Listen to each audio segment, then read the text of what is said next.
हे तुम, welcome to naughty शरारत। Interesting story है, so close your eyes and just listen. बाहर दिल्ली की बारिश खिड़कियों पर लगातार शोर मचा रही थी, लेकिन समीर के पेंट हाउस के अंदर एक अजीब सी भारी खामोशी फैली हुई थी। समीर ने अपनी शर्ट की आस्तीन ऊपर चढ़ाई। उसकी कलाई पर बंधी घड़ी की टिक टिक भी इस वक्त उसे जरूरत से ज्यादा तेज लग रही थी। वह कांच की दीवार के पास खड़ा था। उसमें उसे अपना अक्स नहीं, बल्कि पीछे खड़ी ईशानी की धुंधली सी परछाई दिखाई दे रही थी।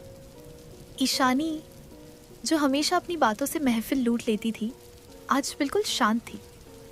वह जानती थी कि उसकी पीठ समीर की तरफ है, फिर भी उसकी मौजूदगी की तीव्रता वह अपनी गर्दन पर साफ महसूस कर सकती थी। समीर। उसने बहुत धीरे से उसका नाम लिया। उसकी आवाज में हल्की सी कपकपाहट थी। कॉफी ठंडी हो रही है? समीर ने पलटकर उसकी तरफ देखा। उसकी आंखों में एक ऐसी चमक थी जो ईशानी ने पहले कभी नहीं देखी थी। बिल्कुल बेझिझक, सीधी और गहरी चाह।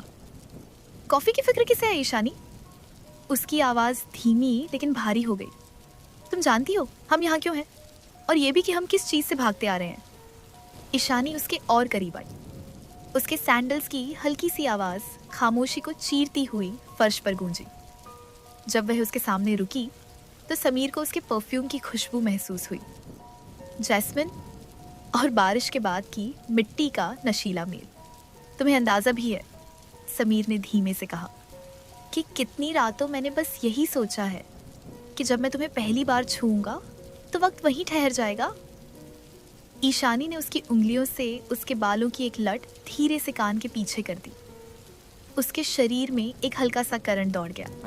सांसें अपने आप तेज हो गई। तो फिर? उसने लगभग फुसफुसाते हुए कहा। रुक क्यों गए? समीर ने एक गहरी सांस ली और झुककर अपना माथा उसके माथे से टिका दिया। क्योंकि मुझे डर है। उसकी आवाज बेहद नरम थी। कि अगर मैंने तुम्हें एक बार थाम लिया तो मैं तुम्हें कभी जाने नहीं दे पाऊंगा। वह थोड़ा रुका, फिर बोला, मैं तुम्हें सिर्फ पाना नहीं चाहता, मैं तुम्हें अपनी हर सांस में शामिल करना चाहता हूँ। ईशानी ने आंखें बंद कर लीं। उसके होंठों पर एक हल्की सी मुस्कान थी। तो मत रुको, उसने बेहद शांति से कहा। आज रात सिर्फ तुम और मैं। समीर का हाथ उसकी कमर पर गया और उसने उसे अपनी तरफ खींच लिया। ईशानी। उसने उसका नाम ऐसे लिया जैसे कोई इबादत, और फिर बरसों का इंतजार एक ही पल में खत्म हो गया।